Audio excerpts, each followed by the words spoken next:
So here we are again outside this amazing lawn at the United Nations General Assembly, talking to remarkable youth leaders from across the world. Here we have Daksitha from Sri Lanka, and he represents the Independent Accountability Panel. It's great to have you, and we want to hear more from you, the work that you're doing, more about the Independent Accountability Panel as well. So yeah, they're watching, they want to hear from you, they want to learn from you. Yeah, thanks a lot, Tikhala, and it's a pleasure to have such an energetic moderator as well. You know, actual power of young Really? people. Thank you, thank you. So, Independent Accountability Panel, we launched our second report this year at the UN General Assembly, and this year's report is mainly focusing on adolescents. And our question to the world is, where's the accountability to adolescents? You know, we talk a lot about young people these days, but sometimes we understand that there's a problem in looking at young people as just, you know, as young people, because there are diversities among them. So one of the important aspects is looking at adolescents specifically, because adolescents are kind of more marginalized within the whole, you know, youth gamut of development work. So what we tried doing was to specifically look at adolescents and to see what are the initiatives taken across the globe with regard to achieving accountability for adolescents. And that would start from having adolescent responsive budgeting in the countries, to have adolescent responsive policies, and also, most importantly, and this is my favorite one, to have adolescents at the table when they are making decisions.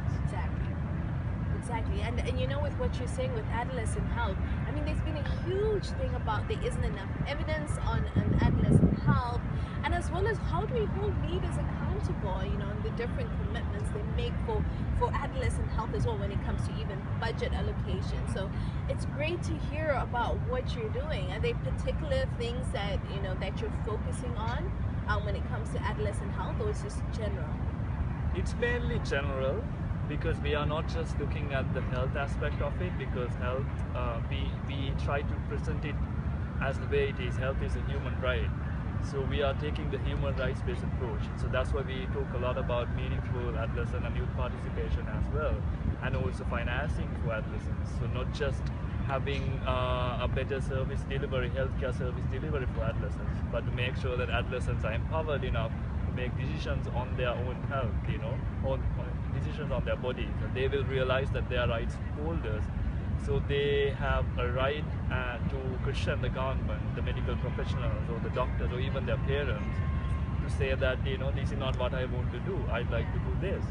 So that's why we tried looking at it in a really general perspective. But we are obviously the accountability panel looking at the global strategy on every woman and every child. So our framework is based on the EVEC framework. Yeah. So basically looking at the EVEC targets, but also trying to understand the similarities between the SDG indicators, and what are the SDG indicators which are specific to young people and health. And also to note that, you know, even in the SDG discussion, there's not much on adolescents. You know, it's being rarely mentioned.